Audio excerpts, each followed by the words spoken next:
백성들은 낙심하고 절망했습니다. 그들이 왜 낙심하고 여러분 절망했습니까? 기억나세요? 힘든 상황 속에서도 하나님의 말씀에 순종했어요. 그럼 현실이 바뀌어야 하잖아요. 우리 그런 기대를 하지 않습니까? 내 삶이 어려워요. 그런데도 불구하고 하나님 말씀에 순종했어요. 그러면 우리가 좀 현실이 바뀔 것 같잖아요. 문제가 해결될 것 같잖아요.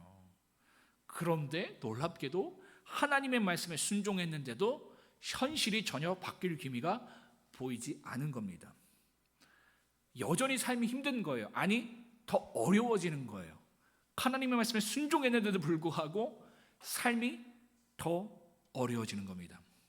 그래서 이스라엘 백성들은 낙심하고 절망했어요. 하나님 과연 살아계시는 건 맞는가? 이런 생각이 들었겠죠. 그러한 분위기 가운데에 스가랴 선지자에게 하나님의 말씀이 환상으로 임한 겁니다. 그 첫 번째 그 환상이 무엇인지 여러분 기억나십니까? PPT 한번 넘겨주시겠어요? 넘겼나요? 1장 8절의 말씀처럼 화석류 나무 사이에 말을 타고 있는 사람들을 환상으로 본 겁니다. 여러분, 그 화석류 나무는요, 상록수예요. 상록수. 그 상록수가 뭡니까? 사시사철 푸른 나무가 상록수잖아요. 그래서 이 화석류 나무는요, 회복을 상징하는 나무입니다. 말탄 그 이들도 나오죠. 화석류 사이에 말을 탄 이들이 나오는데, 이들은 누구냐면 하나님의 주권을 상징하는 이 전령 천사들이에요. 그러니까 하나님께서 당신의 주권을 가지고 이스라엘을 전적으로 회복하실 것을 예언하는 환상이 스가랴가 본 첫 번째 환상의 내용입니다. 다 함께 1장 17절을 읽겠습니다. 1장 17절 시작. 그가 다시 외쳐 이르기를 만군의 여호와의 말씀에 나의 성읍들이 넘치도록 다시 풍부할 것이라. 여호와가 다시 시온을 위로하며 다시 예루살렘을 택하리라 하라 하니라. 뭡니까? 그들을 위로하시고 풍성하게 하시겠다라는 겁니다. 스가랴는요, 이 절망적인 현실을 넘어 회복의 역사를 준비하고 계신 하나님의 뜻을 본 겁니다. 이 부분이 중요해요. 절망적인 현실을 넘어 회복의 역사를 준비하고 계신 하나님의 뜻을 보았다. 여러분, 믿음의 사람은요, 보는 사람입니다. 믿음의 사람은 누구라고요? 보는 사람. 이게 믿음의 사람이에요. 현실 넘어 역사하시는 하나님의 손길을 보는 사람이 여러분 믿음의 사람입니다. 보통 여러분 어려운 현실을 만나면 그 현실에 갇혀버리잖아요. 그래서 낙심하고 절망합니다. 그런데 여러분 믿음의 사람은요, 그 현실을 넘어 역사 하나님을 볼 수 있다라는 것이죠. 그 사람이 바로 믿음의 사람이다라는 겁니다. 그래서 이러한 고백이 가능한 거예요. 다 함께 시편 3편 7절을 읽겠습니다. 시편 3편 7절입니다. 시작. 천만인이 나를 에워싸 진친다 하여도 나는 두려워하지 아니하니라. 천만이라고 했잖아요. 원어를 보면 천만 군대예요. 그러니까 천만 군대가 나를 에워싸고 있어요. 나를 죽이려고. 그런데 그 상황 가운데에 나는 두렵지 않다라는 겁니다. 이게 어떻게 가능합니까? 나를 죽이려는 사람이 이토록 많은 거예요. 더 확장시켜 볼까요? 우리 집 가운데에 돈이 없는 거예요. 해고당한 거예요. 질병에 걸린 거예요. 이거만큼 두려운 것이 어디 있어요? 근데 그 가운데 나는 두렵지 않대요. 왜? 나를 애워싸고 있고 나를 두렵게 하는 현실이 내가 보이는 것이 아니라 그 두려운 현실 넘어 역사하시는 하나님이 보이기 때문에 나는 두렵지 않다라는 겁니다. 이것이 믿음의 사람의 고백입니다. 믿음의 사람은요, 현실 때문에 두려워하지 않습니다. 두려워할 수 있어요. 근데 믿음으로 그것을 돌파해 나간다라는 거예요. 그래서 여러분 스가랴서를 잘 읽어보시면 앞으로 계속 한번 읽어볼 텐데 밑줄을 한번 쳐보세요. 오늘 집에 가서 한번 밑줄을 쳐보세요. 내가 눈을 들어 보았다라는 단어가 계속 반복됩니다. 내가 눈을 들어 보았다. 내가 보았다. 그가 현실 넘어 역사하는 하나님을 볼 수 있는 믿음의 사람임을 보여주는 장면입니다. 그러니까 시대의 하나님의 말씀이 스가랴에게 임했잖아요. 그러니까 믿음의 사람에게 임하는데 그가 누구였다고요? 보는 사람이었다고요. 현실에 갇히지 않고 많은 사람들이 그 현실 가운데 낙심하고 절망하는데, 아니 우리가 하나님 말씀에 순종했는데도 우리 삶이 왜 이런 거야? 그래서 하나님을 떠나가고 우상을 숭배하고 그러한 상황 가운데에 그 현실을 넘어 볼 수 있는 사람이 바로 스가랴였기 때문에, 믿음의 사람이었기 때문에 하나님께서 그를 통해서 역사했다라는 것이죠. 여러분, 그렇다면 여러분은 어떠십니까? 요즘 두렵고 답답한 현실이 보이세요? 아니면 그것을 넘어 역사하시는 하나님이 보이세요? 현실 넘어 역사하시는 하나님을 볼 수 있는 믿음이 우리 모두에게 있길 축복합니다. 천만 군대가 나를 에워싸도 그것을 돌파하며 나갈 수 있는 강력한 믿음이요, 여러분들에게 있길 바랍니다. 우리가 주중에 마태복음 우리 공부했잖아요. 세상은 여러분 종말을 향해 나가고 있어요. 세상은 더 어려워져요. 그 가운데 우리는요, 깊은 상실과 그 다음에 결핍을 경험할 수밖에 없습니다. 그게 순리예요. 우리도 여러분 이 세상의 종말뿐만 아니라 개인의 종말을 향해서 나아간다고 했죠? 우린 모두 죽습니다. 아무리 우리가 지금 건강을 준비하고 물질을 준비하고 관계를 준비해도요, 결국 떠나가게 돼 있어요. 그렇죠? 아무리 열심히 운동하고 좋은 거 먹어도 결국은 죽어요. 아무리 돈을 준비해도요, 결국은 그거 놔두고 가야 되는 거예요. 아무리 관계를 준비해도요, 내 사랑하는 사람 떠나가요. 상실의 아픔이에요. 이 가운데 여러분 어떻게 버틸 수 있습니까? 믿음으로 버틸 수 있는 거예요. 현실 넘어 역사하는 그 주님을 봐야지만 버틸 수 있는 거예요. 그것이 준비되어 있지 않으면요, 영혼이 무너집니다. 그러니까 요즘 제가 보면요, 주변에 정신과 마음과 영혼이 무너진 사람이 너무나 많아요. 이렇게 많은지 모르겠어. 그러니까 세상이 지금 엄청난 거예요. 근데 앞으로 이거보다 더하다고요. 그 가운데 여러분들의 영혼을 어떻게 지킬 수 있습니까? 여러분들의 마음을 어떻게 지킬 수 있어요? 우리 소연자매가 오늘 고백했듯이 참 삶이 어렵지만 그래도 감사했다. 믿음이 있으면 가능한 거예요, 여러분. 믿음의 사람은 여러분 죽지 않습니다. 믿음의 사람 늘 승리해요. 그래서 여러분, 이러한 믿음이 여러분들이 있기를 소망합니다.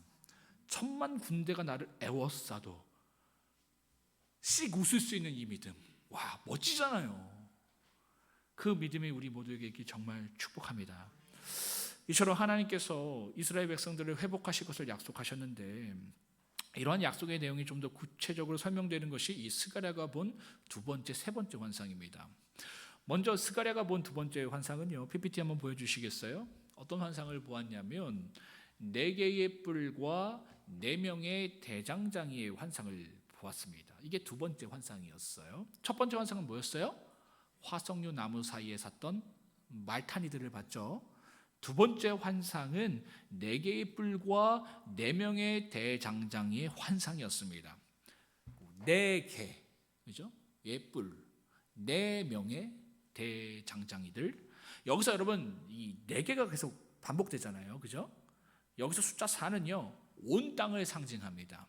그래서 칠 수 있으면 옆에 쓰세요. 4, 온 땅. 동서남북, 봄, 여름, 가을, 겨울, 사철, 사방, 온 땅을 상징할 때 성경에서 4를 사용해요. 그래서 여러분, 이 4가 이 온 세상을 상징하는데, 뿔은요, 힘과 권세를 상징합니다. 그래서 여기서 4개의 뿔은 그동안 이스라엘을 괴롭혀왔던 모든 나라들의 상징이에요. 4개의 뿔이 뭐라고요? 이스라엘을 그동안 괴롭혀왔던 모든 나라를 상징합니다. 이들은 여러분 하나님이 택하신 도구였습니다. 죄악된 이스라엘을 징계하기 위해서 하나님이 택하신 징계의 도구였어요. 그들 스스로가요, 잘나고 훌륭했기 때문에 그러한 막강한 힘을 가진 것이 아니었습니다. 하나님이 주신 거예요. 그런데 그들은 착각한 겁니다. 그 힘이 자신들이 훌륭해서 주어진 줄 알았던 거예요. 그럴 수 있잖아요, 그죠? 나에게 있는 힘이, 나에게 있는 물질이, 나에게 있는 건강이 내가 훌륭해서 주어진 줄 착각하잖아요. 교만하고 오만했던 겁니다. 성숙한 것은 이것이 은혜로 주어진 것을 아는 게 성숙이거든요. 근데 신앙을 하는데도 여전히 내가 잘해서 그 모든 것들이 주어진 줄 알아요. 그런 교만, 오만 가운데 우리가 있을 수 있는데, 이런 교만과 오만으로요, 그들은요, 하나님께 쓰임받은 자에서 심판받는 자가 됩니다. 스가랴가 4명의 대장장이들의 환상을 보게 되잖아요, 그죠? 그들이 어떤 나라인지는 모르겠지만 그들을 통해서 이들을 심판하시겠다. 그러니까 이스라엘 백성들을 괴롭혔던 그 나라들, 하나님의 징계의 도구가 됐던 그들을 심판하시겠다라는 이 내용이 환상의 내용입니다. 여러분, 이러한 내용을 통해서 우리가 무엇을 교훈받을 수 있겠습니까? 우리가요, 여러분, 하나님께 무엇을 구하고 받기 전에, 그죠? 우리가 여러분 늘 기도하잖아요. 하나님 이거 주세요, 이거 해결해 주세요. 기도하는 내용도 있으시죠? 근데 여러분, 그렇게 하나님께 구하고 기도하기 전에, 또 그것을 받기 이전에 그것을 다스릴 수 있는 겸손함을 먼저 구하고 준비하십시오, 여러분. 예를 들어서 이런 거예요. 여러분, 물질이 많으면 좋은 겁니까, 나쁜 겁니까? 좋은 거예요, 그죠? 누군 나쁜 거라고 얘기도 하시고, 왠지 좋은 거라고 얘기했다면 속물 갖고 이래 갖고 잘 얘기도 안 하시고. 여러분, 물질은요, 좋을 수도 있고 나쁠 수도 있습니다. 잘 기억하셔야 돼요. 건강도 똑같겠죠? 건강 있으면 좋을 수도 있고 나쁠 수도 있어요. 성공도 똑같은 거예요. 때에 따라 다른 겁니다. 어떤 것을 기준으로 해야 되냐면 믿음을 기준으로 해야 돼요. 그죠? 믿는 사람들은. 그러니까 물질이 많으면 많을수록 내가 하나님을 사랑하고 이웃을 사랑하며 나갈 수 있다. 하나님의 일을 더 크게 하고 이웃들을 세우는 그 일을 내가 할 수 있다라면 그 물질은 좋은 겁니다. 그죠? 내 믿음을 더해준다. 그 물질이 나의 믿음을 더해준다. 그건 좋은 거예요. 그러니까 내가 1억 있는 것보다 100억을 가졌을 때 믿음이 더 좋아진다. 하나님과 더 가까워진다. 그런 물질이 진짜 좋은 거예요. 근데 그럴 수 있는 사람 여러분 쉽습니까? 목회자도 보면 처음에 개척교회, 이렇게 개척교회 때는 신실하게 나가는데 뭐 한 1000명 모이고 10,000명 모이고 10만 명 모이면 달라지잖아요, 그죠? 들어가잖아요, 막 이렇게. 그죠? 똑같아요. 거기서 견뎌낼 사람 진짜 없어요, 여러분. 나는 할 수 있을 것 같잖아요, 그죠? 할 수 있다고요? 이게 진짜 어려운 거예요. 근데 만약 그렇게 할 수 있다면, 그렇게 할 수 있으면 진짜 좋은 겁니다, 그 물질이. 그러나 그 물질을 통해서, 그 성공을 통해서 신앙과 멀어진다면 여러분 나쁜 거예요. 그래서 제가 그런 말 했잖아요, 여러분. 내가 서울대를 갈 수 있어요. 충분히 갈 수 있어요. 서울대 의대를 갈 수 있어. 근데 서울대 의대를 가면 내가 하나님과 멀어진다면, 반대로 내가 독도 전문대를 가는 거예요. 독도 전문대를 가서 내가 하나님과 가까워질 수 있다면 무엇을 선택해야 합니까? 여러분, 제가 여러분들에게 금을 줘요. 그럼 금 받을 거예요, 안 받으실 거예요? 제가 똥을 줘요. 받으실 거예요, 안 받으실 거예요? 안 받죠? 믿는 사람에게는 내가 서울대 의대를 가서 하나님 잃어버리면 그게 똥이라고요. 독도 전문대를 가서 내가 하나님을 얻는다면 그게 금이라고요. 그 선택을 하는 게 어렵지가 않아요. 근데 어렵잖아요. 그만큼 여러분, 우리는요, 세상에 같이 쪄들어 있는 거예요. 그러니까 이러한 내용을 통해서 내 실체를 보는 겁니다. 내가 믿음 있는 줄 아는데 믿음이 없는 거예요. 믿음의 가치를 볼 수 있는 눈이 없는 거예요.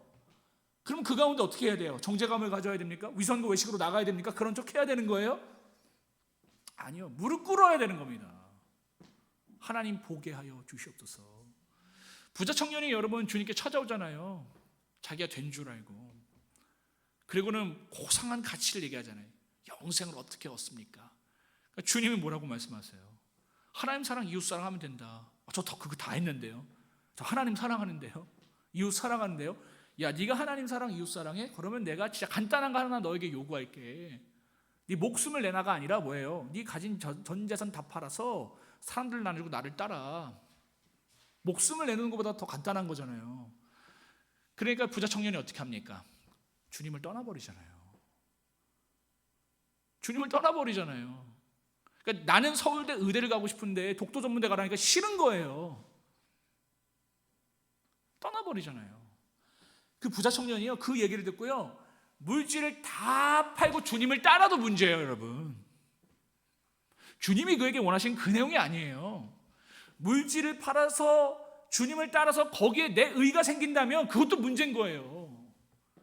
주님은 물질을 네가 나눠줘라, 가지라, 이 얘기를 하시는 것이 아니라 너의 믿음의 실체를 보라는 거예요. 무릎 꿇으라는 거예요. 여러분 실체가 드러나십니까? 무릎 꿇으세요. 믿음의 가치와 세상의 가치가 충돌하는 그 가운데서 내가 드러났다면 거기에 여러분 서운해하거나 낙심하거나 두려워하거나 하지 마시고 무릎 꿇으셔야 되는 거예요. 야, 내가 믿음인 줄 알았는데, 세상에서 내가 믿음을 준비해야 되는데, 마지막 때는 믿음 없으면 안 되는데 내가 이 정도의 믿음이구나. 무릎 꿇으셔야 되는 거예요. 제가 얼마 전에 어떤 분을 상담했어요. 진짜 세상에서 부유하게 사셨는데 한순간에 환란이 찾아온 거예요. 근데 그것을 감당할 수가 없어갖고 무너져 버리는 거예요. 그분이 그렇게 저에게 고백하더라고요. 제가 진짜 신앙을 정말 나이롱 신앙을 했습니다. 좋은 차 끌고 다니고 그렇게 그냥 우아하게 신앙했는데 이 모든 것들이 싹 없어져 버리니까 무너져 버리는 자신을 보게 되는 거예요. 그래서 지금이라도 시작하면 된다 그랬어요. 제가 지금이라도 시작하시면 됩니다. 겨자씨만한 믿음만 있으면 산을 옮길 수 있다고 했는데 그 믿음 지금부터라도 준비하신다면 승리할 수 있습니다. 여러분, 이러한 내용을 통해서 내 자신이 드러난다면 여러분 정직해야 된다라는 것이죠. 물질이 나한테 와요. 와, 내가 주님과 멀어진다. 그거 거부할 수 있는 실력이 여러분들에게 있어야 돼요. 여러분, 어느 날 나병 환자가 주님을 찾아왔죠. 그러니까 그들은 이제 주님께 간절히 구했습니다. 뭐라고 구했냐면 고침받기를 구했어요. 그래서 주님이 고쳐주셨어요. 근데 여러분 어떤 일이 일어났습니까? 고침받은 9은, 그러니까 문제가 해결된 그들은 주님을 떠나서 그 회복한 건강을 가지고 세상으로 가버렸어요. 한 명만 주님께 찾아왔습니다. 그리고 주님을 따랐어요. 그렇다면 여러분, 그들이 주님께 구해서 받은 그 건강이 그들에게 좋은 겁니까? 나쁜 겁니까? 회복된 건강을 통해서 주님을 더욱 따르게 된 사람에게는 좋은 거고요, 회복된 건강을 가지고 세상으로 간 사람들은 나쁜 겁니다. 왜? 그로 인해서 주님과 전혀 상관없는 삶을 살게 되었기 때문에. 차라리 주님께 고침받지 않고요 평생을 살아가면서 오히려 주님께 머무는 것이 그들에게 복입니다. 적어도 주님과 상관없는 인생을 살진 않잖아요. 여러분, 이게 받아들여지세요? 난 지금 건강하고 싶어요. 난 물질을 잊고 싶어요. 난 성공하고 싶어요. 근데 그것이 주어지면 내가 주님과 상관없는 길로 가요. 그러면 이 상태로 내가 머물 수 있는 것이 복이라는 그것을 믿음으로 여러분 받으실 수 있습니까? 그러니까 여러분, 이 현실과 이상은 너무 다른 것 같아요. 그러니까 신앙을 여러분 지식으로 하지 마시고요, 그냥 종교적인 어떤 것으로 하지 마세요. 그러니까 내 현실과 이상은요 진짜 너무 갭이 있어요. 우리 스스로도 기독교는 위선의 종교라고 하면서 우리도 혐오하잖아요. 그런 신앙 싫어한다 그러잖아요. 근데 여러분, 그게 멀리 있는 것이 아니라니까요. 나예요, 나. 그러니까 이것을 볼 수 있는 능력이 우리에게 있어야 한다는 것이죠. 우리도 여러분 동일합니다. 오늘도 우리가 주님께 구하는 것이 있잖아요. 물질을 구하고 건강을 구할 수 있고 관계를 구할 수 있습니다. 좋습니다. 그런데 이 질문을 스스로 정직하게 해봐야 하는 겁니다. 만약에 하나님께서 내가 구하는 것을 나에게 주신다면 나는 주님께 고침받고 세상으로 간 나병 환자처럼 안 그럴 자신이 있는가? 그러한 겸손함이 나에게 있는가? 그러한 힘이 나에게 있는가? 자기 스스로에게 정직하게 물어보면서 하나님께 구해야 한다는 것이죠. 만약 그렇지 않다면 어떻게 합니까? 내가 원하는 것을 하나님께 구하기 전에 나에게 주어진 은혜를 은혜로 머물 수 있도록 겸손함을 하나님께 먼저 구해야 하는 겁니다. 그래야 하나님께서 내게 주신 은혜가 징계가 아닌 은혜가 될 수 있기 때문에. 본문으로 돌아와서요, 2장 1절의 말씀처럼 스가랴가 세 번째 환상을 또 보게 되는데, 사진 한번 보여주세요. 어떤 환상을 보게 되냐면, 어떤 한 사람이 이 측량줄을 가지고 예루살렘을 측량하고 있는 것을 보게 됩니다.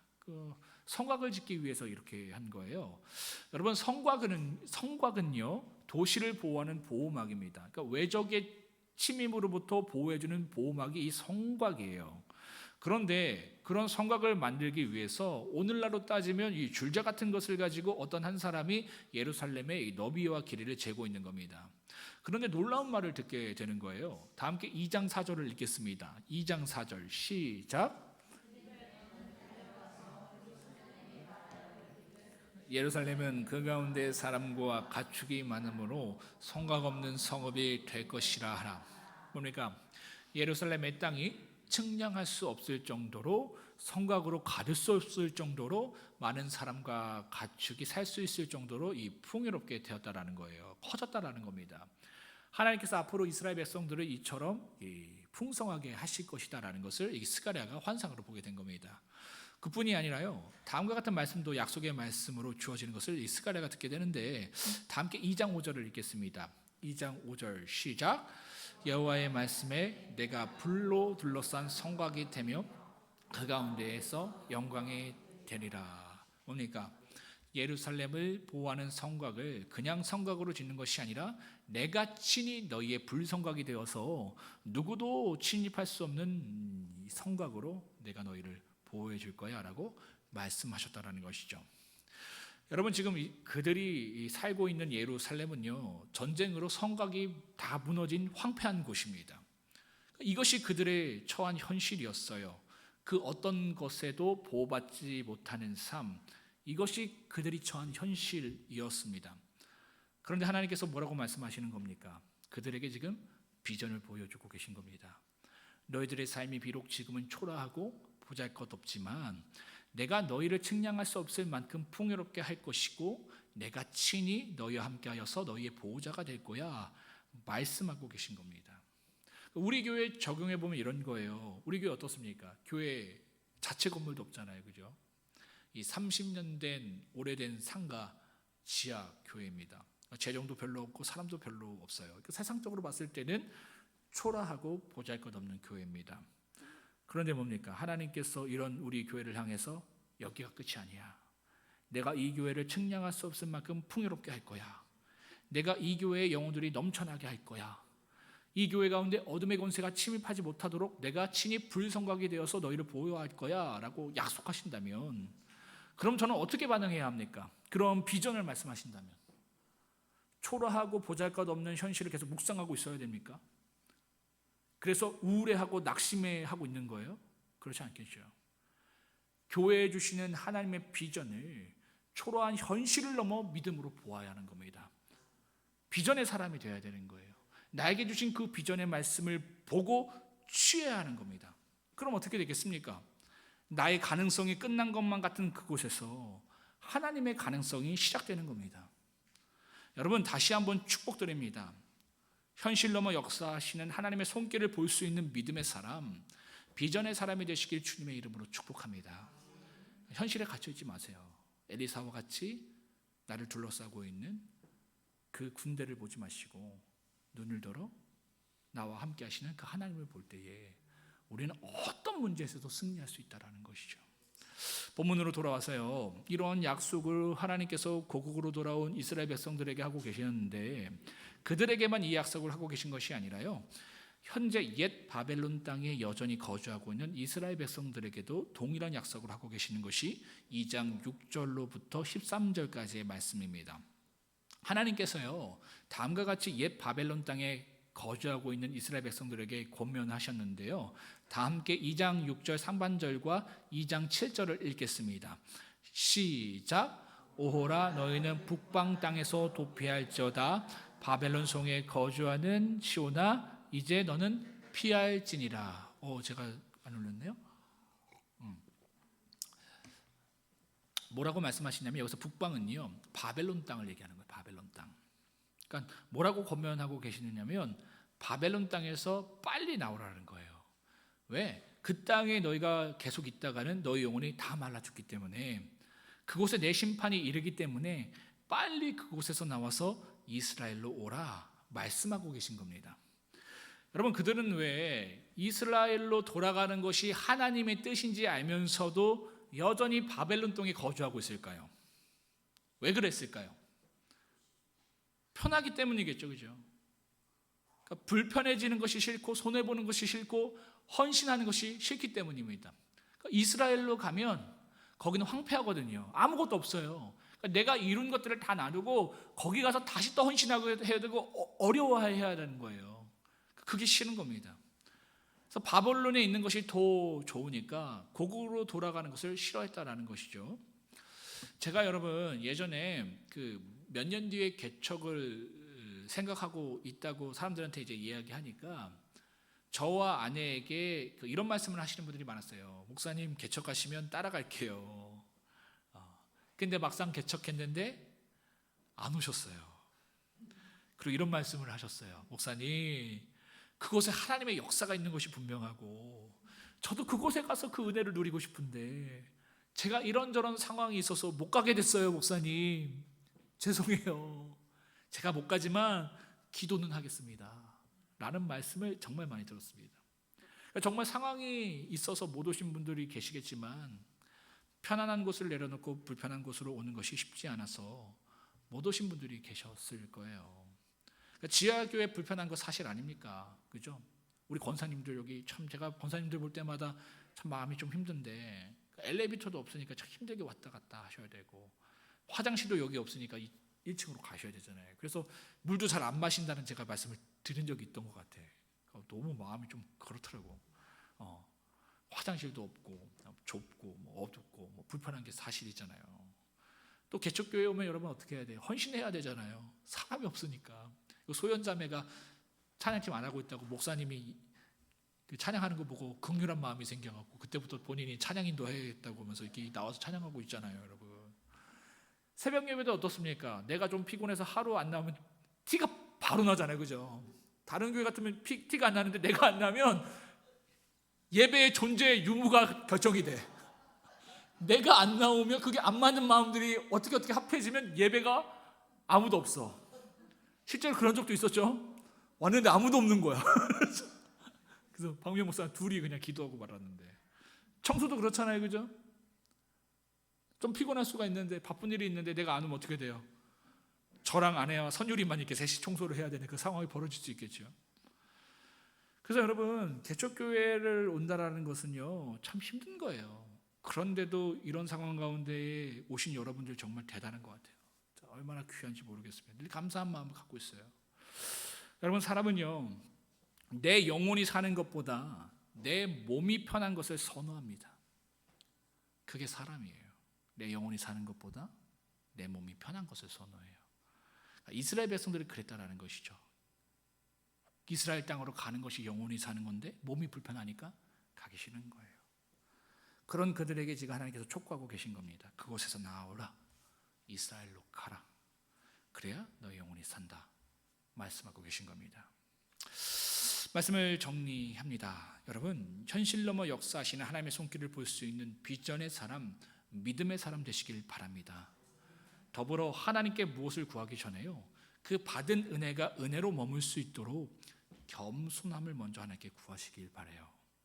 마지막으로 불편하고 손해가 있고 헌신이 있더라도요 하나님의 인재가 있고 약속이 있고 생명이 있다면 그것을 향해 나아가 취하는 영적인 안목과 결단이 항상 여러분들의 삶 가운데 있기를 축복합니다. 주님의 이름으로 여러분 기도하며 제가 축복하면서 나가겠습니다. 기도하시겠습니다.